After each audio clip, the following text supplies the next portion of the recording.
has no benefit and doesn't harm. But Muhammad, he says, the black stone is the right hand of Allah. The black stone will witness for you in the judgment day. The black stone used to be white like milk, became black because of the sin of mankind. And then Umar, he says, or what he said, he destroyed all the lies of Muhammad.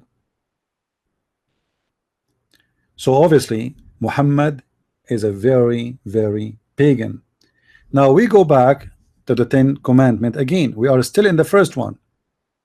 By the way, even though we are speaking about the images, etc., but we are still in the first one actually. Let us go back and show you more how Muslims are naive. When the Muslims, they said that you shall not worship any God except one God, do Muhammad worship one God?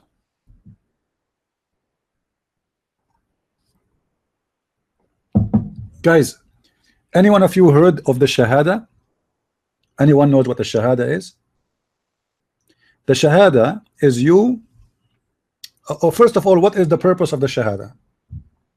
Can I be saved if I don't say Shahada? If we go right now and we search, can I be saved without saying Shahada? Can I be saved if I believe in Allah without Shahada? I just posed that question. Will I be considered a Muslim if I believe in Allah and His Messenger, but I say only the first part of the Shahada? All right, let us see.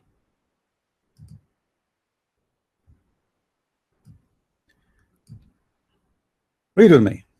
I just picked up a random website. I never opened this. I just searched here.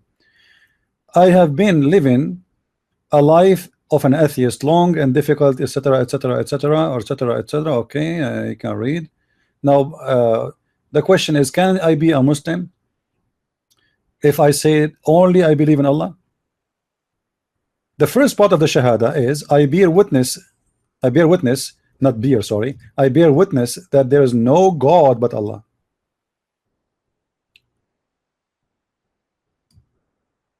Can you consider a Muslim if you say that? The fact, no. In Islam, believing in Allah will not make you a Muslim. Absolutely not. Believing in Allah as one God will not save you. Absolutely not. So how we can be saved then? You have to believe in Allah and Muhammad. So how you Muslim, you say to me that Islam worship one God? Because if the worship is based in one God, why you associate the name of a man with the name of God? Why I have to say the name of Muhammad? Who is Muhammad? What is the purpose of Muhammad? They say to you to worship Allah. Okay, here we go. Somebody, he is saying in front of you, he need to worship Allah. He want to worship Allah. He want to believe in Allah. He want to say the Shahada, saying there's no God but Allah. Yet he's not a Muslim.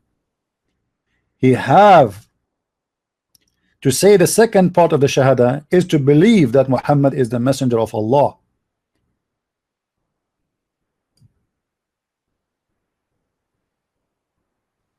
So you cannot be a Muslim unless you say the Shahada, which is putting the name of Muhammad with the name of Allah. Why this religion is based on believing in Muhammad, not in believing in God? Actually, if we go in the Quran, we will find the following. The Quran always shows us that Muhammad is more important from Allah himself. Switch to Arabic.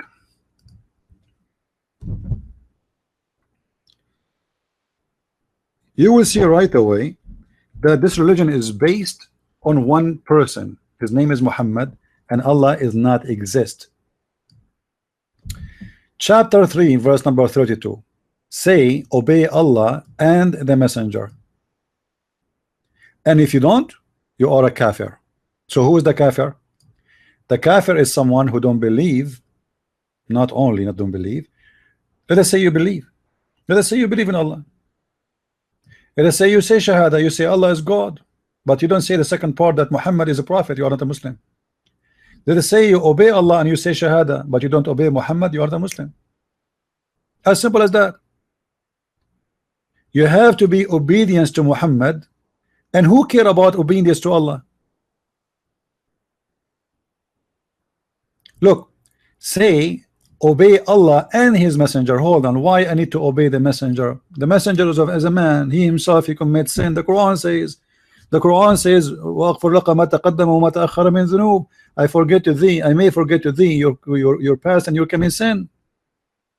So why I need to obey Muhammad, not Allah? Because look, in Islam, if I obey Allah, I'm not obeying Muhammad. Because if Muhammad is just a man, he is a servant of Allah,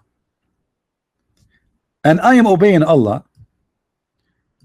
then the obedience of Muhammad is not needed, because I did the purpose of being a Muslim by obeying Allah. So why I need to obey the messenger? Because the true God of Islam is Muhammad. This is the real God of Islam. As an example, if you ask Muslims today, do you practice muta? They say to you, no. Okay, the muta is in chapter 4 verse number 24, and Allah, he ordered the muta. They say to you, the prophet, he said not to do muta no more. So which one you follow? We obey the messenger, we don't obey Allah. There's tons of rules is abrogated by Muhammad statements, and yet it exists in the Quran. Muhammad, he says something, the Muslim, they follow it against the Quran. They take the words of Muhammad over the word of Allah. Why the obedience of Muhammad is necessarily if Muhammad himself was not obedient to Allah? If Muhammad even was not a good believer, if we go in the Quran, we will find the following. Muhammad even don't trust Allah, don't believe in Allah, and he don't believe in him for a second. Look what the Quran says. In the Quran, Muhammad, he said the following. Chapter 10 verse number 94. You can read any translation you want. As I said, all of them are a bunch of liars. Allah said to Muhammad, supposedly, if thou wert in doubt as to what we have revealed into thee. Who's talking? Supposedly Allah. To who? Talking to Muhammad. What he is saying to Muhammad, if you have suspicion, what? The prophet, he have suspicion about who? About Allah. Then ask who? Those who have been reading the book before thee. Who are they? The Christians and the Jews, the people of the book.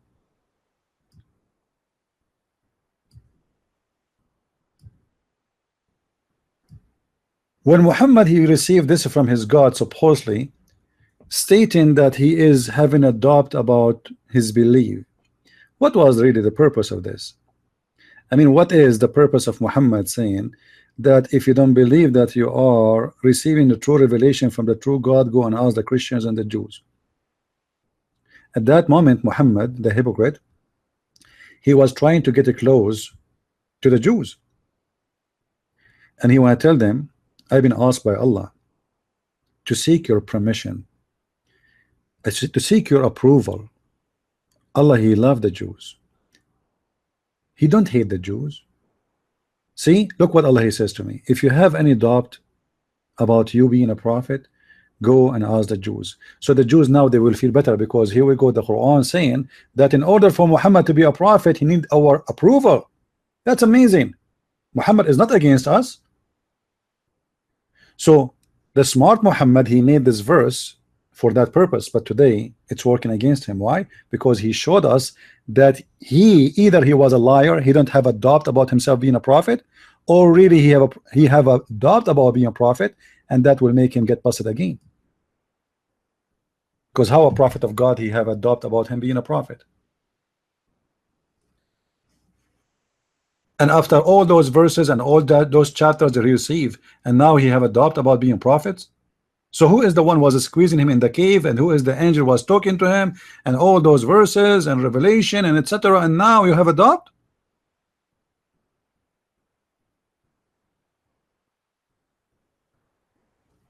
Let us continue. So until now we prove that everything about Muhammad does not fit with anything with the Ten Commandment. Here we showed you that Muhammad, he made images. Now, you shall not use God name in vain.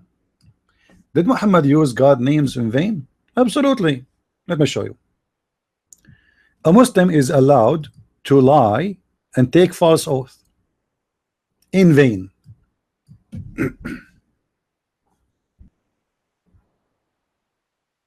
Read with me here. Chapter 2 verse number 2 to 5. Chapter 2 verse number 2 to 5.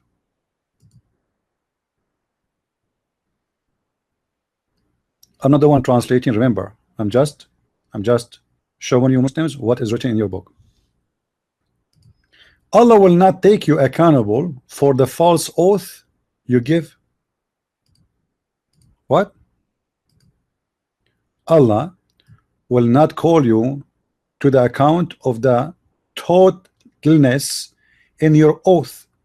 Now, how people they use what oath? What oath mean? Oath, you are using the name of God. Oath simply, it's mean you swear by God that you did not do this or you will not do that, etc. So Allah will not take you accountable for your false oath, so you can use the name of God in vain. The God of Islam, it's okay for him, but for the intention in your heart, so Allah judge you by what is in your heart, not by your oath. Which means a Muslim is allowed to lie, because when you if you make a false oath, but your intention in your heart is different, that's a license for lying, because you know that your oath is not meant to be, but it is what is meant in your heart is what is important.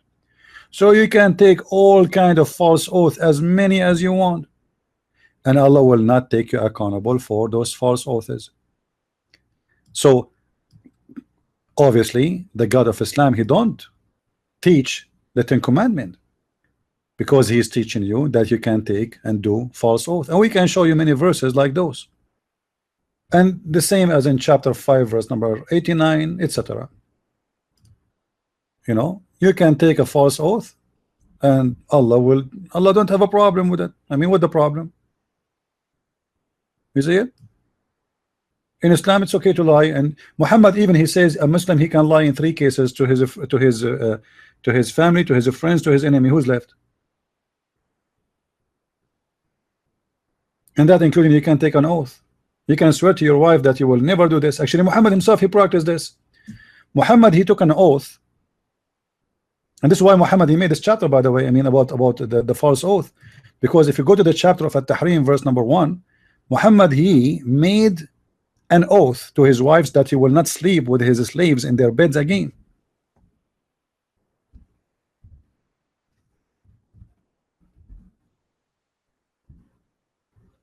In chapter 66 verse number 1 it says, "O you prophet, why you are forbidden to yourself what Allah he made lawful to thee?" How Muhammad he forbid himself?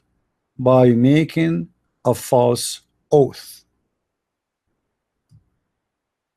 Muhammad, he slept with those women in the beds of his wives, and their wives, they got so upset, they made a strike against him, so he made an oath, I swear by Allah, I'm not going to do it again. After a few days, Muhammad got horny, and he wanted to sleep with those women again. So Muhammad, in order to dump his previous oath, the easiest way is to give Quran from Allah. Allah says to me, why you are forbidding what is lawful for you? It's lawful for you to sleep with those sex slaves. In this way, the women, the wives, they cannot complain, because who can complain against Allah? Allah is the one who's talking. And you will see right away in the verse after, to prove my point, that this is about his oath. Do you see it? Guys, is the text clear for you?